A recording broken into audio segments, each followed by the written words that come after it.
Messieurs, nous sommes aujourd'hui réunis à un moment extrêmement important de la vie de notre nation pour présenter, au-delà du public ici présent, à tout le peuple sénégalais, le plan de redressement économique et social. Je voudrais rappeler que ce plan n'est pas tombé du ciel. Il fait partie d'un ensemble. Et ce rappel référentiel est important parce que nous avons d'abord travaillé à préparer un document prospectif. Document qui a été préparé sur commande de son Excellence Monsieur le Président de la République et qui devait décliner son programme, le programme avec lequel il a été porté à la magistrature suprême par le peuple sénégalais. Ce document appelé Vision 2050 était phasé, 3 phases notamment. La phase redressement, qui est une phase qui devait se dérouler sur une périodicité de 3 ans. Je ne sais pas si le présentateur ne suit pas apparemment. C'est une phase de redressement suivie d'une phase d'impulsion et enfin une phase d'accélération. La phase de redressement devait nous permettre de partager la vision, de mobiliser les citoyens, de poser les premières bases de la transformation et d'engranger les premiers résultats de ce travail. Elle sera suivie de la phase impulsion, qui est la phase de mise en œuvre de l'ensemble des leviers d'amorçage de la transformation et de la poursuite de la mise en œuvre des stratégies filières. Et enfin une 3e phase, la phase accélération, qui devait nous permettre, comme son nom l'indique, d'accélérer la politique de développement des filières et de visibiliser la croissance engrangée à l'horizon 2050.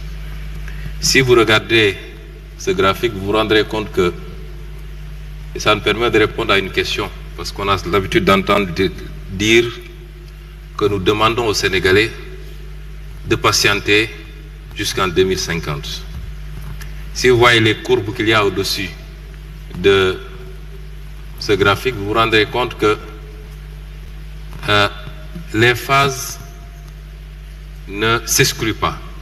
La première phase, celle qui consistait à redresser, démarre évidemment en 2024 avec l'élection du président de la République et se termine quasiment à la fin de ce cycle, c'est-à-dire en 2029. Mais vous vous rendez compte que la courbe jaune qui suit, c'est-à-dire l'impulsion, n'attend pas qu'on ait terminé la phase de redressement. Dès le milieu du mandat, c'est-à-dire d'ici 2026, nous démarrons la phase impulsion qui prendra fin en 2034. Et la phase accélération démarre presque simultanément avec la phase d'impulsion, ou 1 ou 2 ans après le démarrage de la phase d'impulsion. Et donc avant la fin de la première phase, c'est-à-dire le redressement. C'est une action combinée avec plusieurs phases qui ne s'excluent pas, mais avec la priorisation de l'une ou l'autre phase selon les périodes. Le redressement, pour le slide qui suit, doit nous permettre de faire un certain nombre de choses. D'abord, les réformes préalables à des actions futures. Un certain nombre de réformes des institutions, réforme de la justice, réforme territoriale, décentralisation, déconcentration, et j'en passe. Il faut comprendre donc que la phase de redressement ne commence pas aujourd'hui avec le document que nous vous présentons. C'est l'un des éléments de ces réformes préalables, c'est-à-dire l'assainissement du cadre macroéconomique dont a parlé tout à l'heure Monsieur le ministre de l'Économie. Il faut comprendre donc que cette phase de redressement a démarré depuis les premiers jours du mandat puisque le président de la République a convoqué les assises de la justice, ça fait partie de la phase de redressement. Les assises politiques, ça fait partie de la phase de redressement. Un certain nombre d'états généraux sectoriels ont été organisés dans le secteur de l'industrie et du commerce, dans le secteur de l'hydraulique, dans le secteur du transport, entre autres. Toutes ces opérations s'incrustent dans cette phase de redressement. Et donc, vous pouvez situer l'opération, l'exercice d'aujourd'hui dans cette première partie, c'est-à-dire les réformes préalables à des actions futures, dans le sens qu'il concerne un des points, l'assainissement du cadre macroéconomique et l'impact de cet assainissement sur l'économie et sur le social. La deuxième phase, le deuxième élément de cette phase de redressement, c'est les réformes techniques qui préparent le terrain pour le développement d'autres services. Vous aurez dans ces réformes techniques les réformes sur le plan du numérique, par exemple. L'identité numérique unique est un élément important de cette phase. J'allais dire même tout ce qui a été conçu dans le New Deal technologique.